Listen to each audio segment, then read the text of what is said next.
যাবে কাল সকাল সকাল আবারও প্রস্তুতি পর্ব শুরু হবে রিফ্লেক্স এক্সট্রিম এক্স এর, কারণ ব্যাটেলটা তখন free fire world series Bangladesh spring 2026 এর। সো আজকের রাতটাই কিন্তু একটা প্র্যাকটিস সেশনের রাত। এক্সট্রিম এক্স সেই প্র্যাকটিস গ্রাউন্ডে শুরুতেই কিন্তু রিফ্লেক্সকে তুলে নিয়েছে, এলিমিনেট করে দিয়েছে দর্শক। সো বুঝতেই পারছেন এক্সট্রিম এক্স কিন্তু খুব হাংরি আপকামিং ডেজ গুলোর জন্য।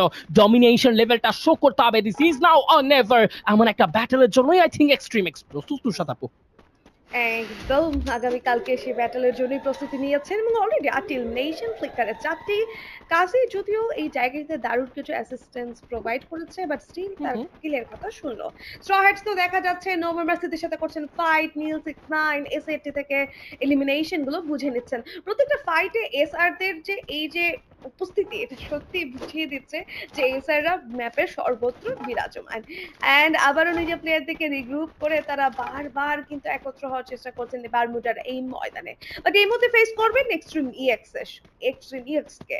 অ্যান্ড এক্সট্রিম ইএক্স অলরেডি কিন্তু এগিয়ে যাচ্ছেন। অন্যদিকে আমরা দেখতে পাচ্ছি ফ্রেক 22 মহেন্দ্র বাহুবলী এই মুহূর্তে একটা হোয়াইট ঘোড়া নিয়ে ঘুরে বেড়াচ্ছেন, ঘোড়দৌড় করে বেড়াচ্ছেন নিজের প্লেয়ারদেরকে সর্বোচ্চ চেষ্টা করে বাঁচানোর জন্য।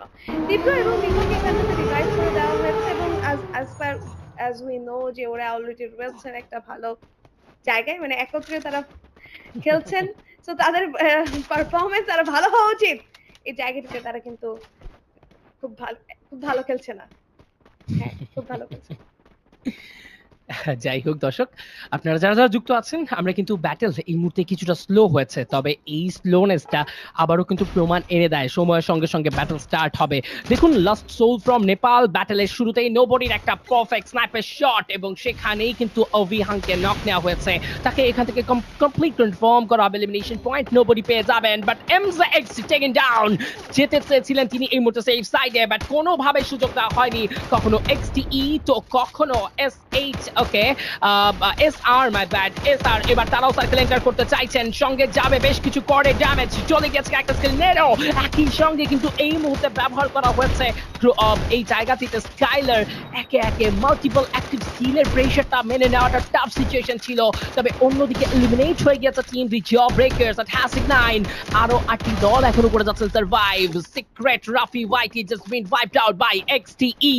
Perfect control of position, perfect control of compound. আমার মনে হয় এক্সটিই সময়ের সঙ্গে সঙ্গে অনেক বেশি নিজেদের পারফরমেন্স নিয়ে কনসার্ন। তাদের পারফরমেন্স রীতিমতো অনেক অনেক আপগ্রেডেশন এসেছে।